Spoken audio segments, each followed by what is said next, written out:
Hi, everybody. Welcome to the ImaginAdventures Podcast. This is Mahina. I'm happy to have you here today as well. How are you all doing? So, for those of you who are not aware of it, I've just been running a 3-day visualization booster boot camp in my private Facebook group. So if you haven't had the chance to watch it, you can go back and just join the group, which is called ImaginAdventures, where your dreams become reality. And you will be able to watch the replay for the next 30 days. And then, so that will be your chance to catch up if you haven't had time to do that. However, I want to take this opportunity to talk about visualization today as well. To just stay in the same topic, because I sincerely believe that visualization is one of the most important tool and probably underestimated or underrated tools that we can use to, for so many reasons, to manifest what we want. Yes, this is a big thing. We all want to manifest more things, better things, and we actually have a power, an inner power, our imagination that we can use to manifest what we want. But also visualization has so many other benefits. It is very good for our brain health. It allows us to create neural pathways, new ones, and maintain old ones. And it basically is a way to keep our mental health, in check. So if you're not visualizing every day, I highly recommend you take at least 10 minutes, up to an hour or even 4 hours, if you want, every day, and even just every week, to take some time to visualize something. So visualization can be many different things. It can be used as a way to alleviate stress. So if you come home, you've had a stressful day, or you've had a negative interaction with a loved one or with your co-workers, and you're not feeling good, you can actually lie down and or sit and visualize your day again. So basically what you do is you reinvent your whole day, and you visualize it the way you wish it had been going. So it doesn't mean that it will make it real, but what I want you to do when you do that is to really focus on how it feels. How does it feel to relive the day the way you wish that it had gone? So don't focus on what happened that day. Just really focus on positive feelings and redo your day yourself. Just reinvent it. Nothing is stopping you from doing that. Nobody is watching. No one will know. And it will make you feel good. It's a very good way to feel better and happier in the end. And the more you do that, what's the best thing about our world, our life, our universe, whatever it is, we can't explain it all yet. But one of the best thing about this is the more you do this, the more, and it is proven, so many people have experienced it and practiced it. The more you do that, the more you will actually end up changing your vibration, because every day, if you do that, no matter what kind of day you had, you reinvent your day, you make it a wonderful day in your mind, then you will raise your vibration, you will feel happier, you will just get better at doing things that you visualize yourself doing, be it interacting with other people or just working, and it will literally change your life. Not overnight, but do this consistently for a month, and things are going to start to change very quickly, and it's beautiful to watch. So this is one of the ways you can use visualization. You can also use visualization to attract something that you want, but you can do it both ways. So you can do it in a way that is very specific.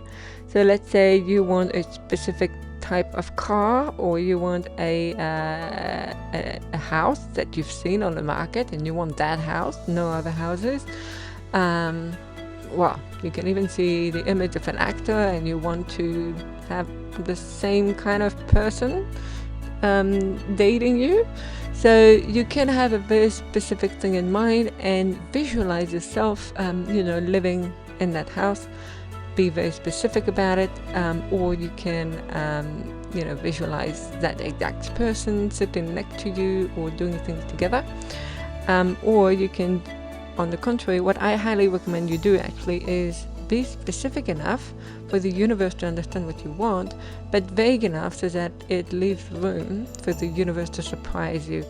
And so focus more on the feelings that you feel when you are with that ideal person, when you live in that really amazing house, when you are on that perfect holiday in the most beautiful hotel in the country. How do you feel? Like, oh my God, it's so exhilarating, it's so fulfilling, it's beautiful, it's wonderful, you feel great, you feel amazing, you feel thankful, you feel grateful, you feel joyful, you feel excited, you want to share your whole happiness with the whole world. And this is what's most important when you visualize something. This is more about the feeling. So just focus on how you would feel, and then watch. Just sit back and watch. The good thing about that as well is that when you're not too specific, you're not too attached to an outcome. The problem with being attached to an outcome, when you have something you want to manifest or attract or visualize or create in your life that is too specific, is that, if it doesn't happen the way you expected it or had it in your mind or imagined it in your mind, you will probably feel disappointed. Or if it hasn't happened quickly enough, you will feel disappointed again, or you'll feel like maybe it's not working. Whatever it is, if you visualize, you feel good, but then as soon as you stop visualizing, you start to feel down because it's not there yet.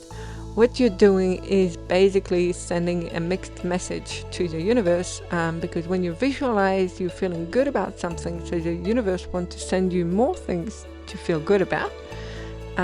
But when you feel down after you finish your visualization, the universe is confused now, because it's going to send you more of the things that are not there, more lack. If you notice that your ideal car is not parked in your driveway right now, or your ideal partner is not sleeping next to you, then this is an indication of lack, and this is what you're sending to the universe. You might be saying, I want a new partner, but what the universe hears is, I don't have a new partner.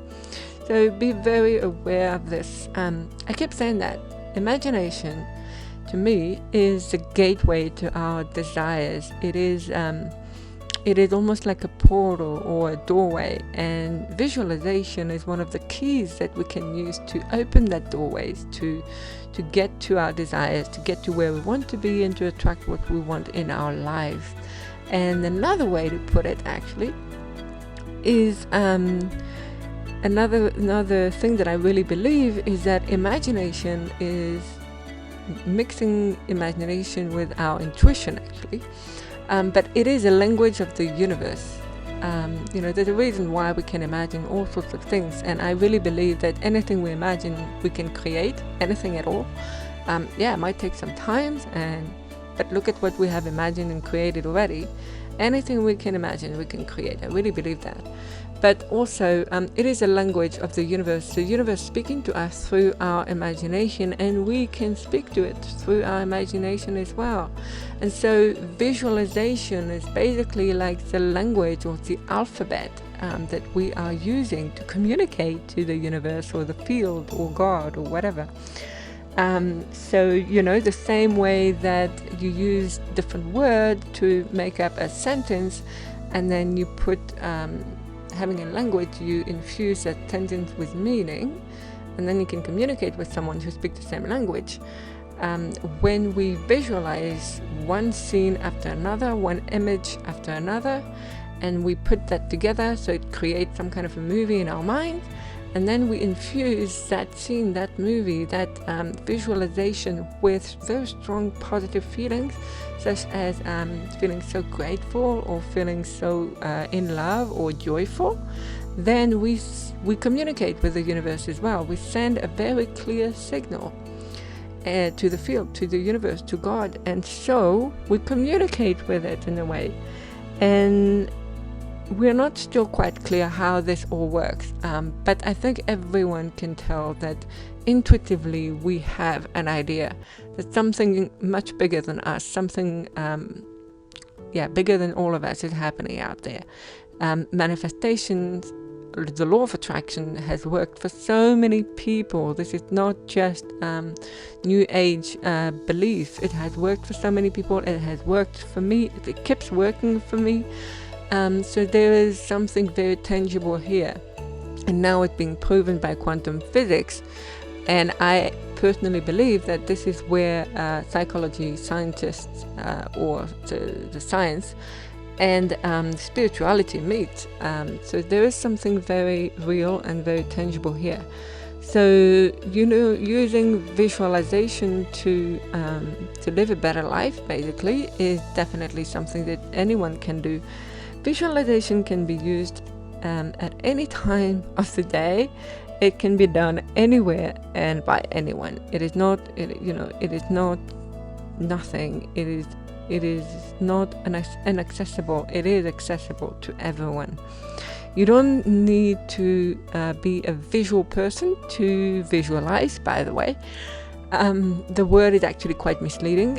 When we visualize, one of the most important things, one of the key things you need to focus on is, like I said before, having a very strong positive feeling, infusing your images with that, and whether you're specific or not, just involve your 5 senses in your visualization.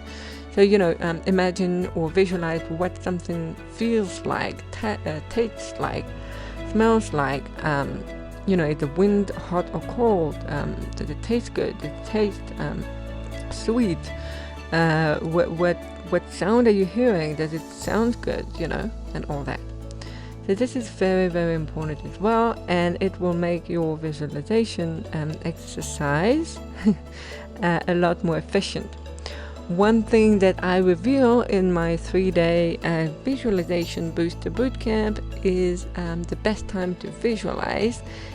When is it? It is actually right before you start to fall asleep. So it's a little bit tricky to calculate when that is. But let's say you go to bed and maybe you usually read a book.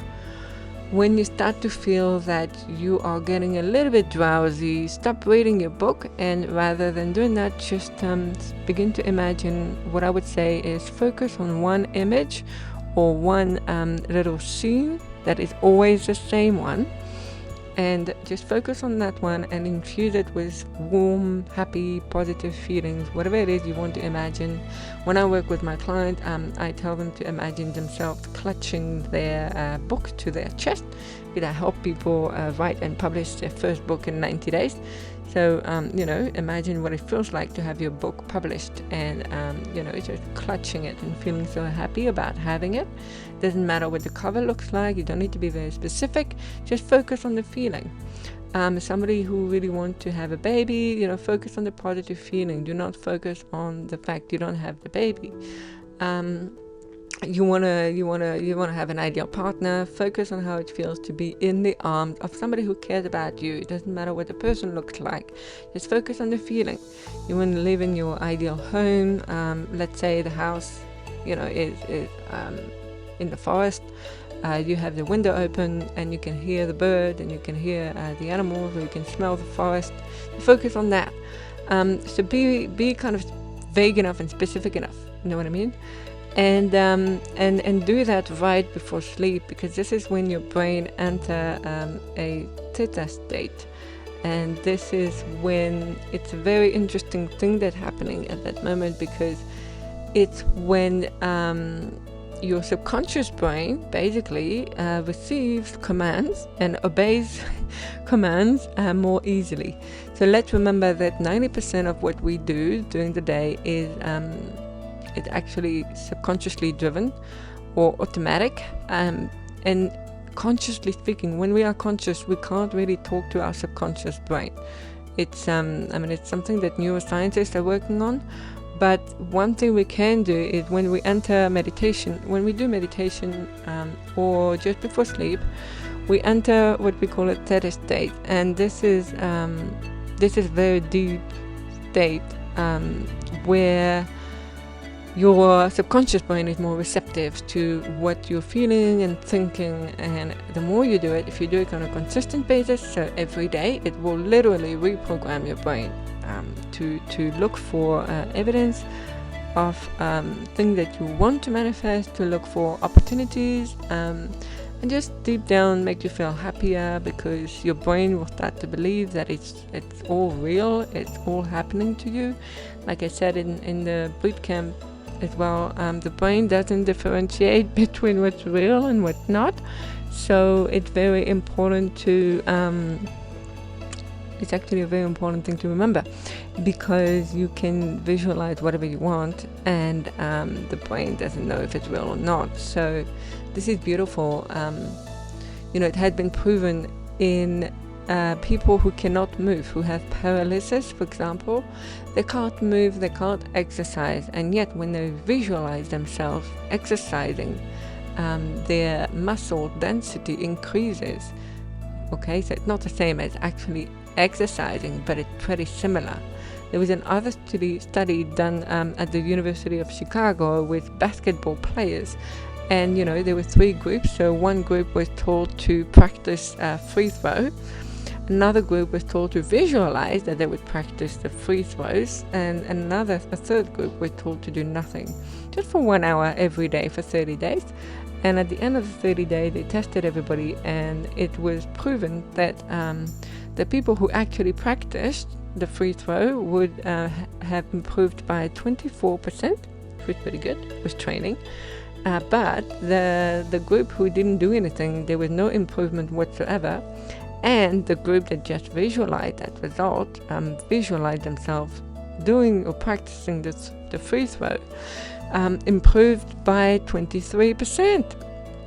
So this is not nothing. It's almost the same as actual training, without doing anything, just imagining it or visualizing it. So this is just very important to remember. We need to take action in the world. We need to do stuff to have a tangible result, and to make a tangible difference in the world. But we also need to understand and realize that our brain is a lot more powerful than we give it credit for. And our imagination, I would go even further than our brain. I would say that our imagination is something that we highly underestimate. Many people have said it. Einstein knew, he said imagination is more important than knowledge. Logic will take you from A to B. Imagination can take you everywhere. Steve Harvey says, if you can hold it in your mind, you can hold it in your hand. This is not something that I'm just saying. It's a lot of people have understand the power of our imagination, and visualization is one tool that we can use to really harness that power of our imagination. So that's what I do with my client, because I'm a quantum manifestation coach. So a lot of the time we work together to really hone in their visualization skills so that they can become visualization expert, and I would even say manifestation expert, because the more you visualize, the more real your outer reality becomes, the more it merges with your actual reality, and the quicker you actually manifest your desires. So that's it. There you go. So that's it for today. I hope you enjoyed the podcast. It was a summary of 3 days, during which I talked a lot more in depth about this visualization process. If you want to know more about it, feel free to jump on our Facebook group. Okay, remember, it's called ImaginAdventures, where your dreams become reality. And obviously I am available to talk with you anytime. Just feel free to get in touch. And I hope that you have a beautiful evening or day wherever you are. Take great care, and I will be talking to you next week. Bye everybody. Take care. Goodbye.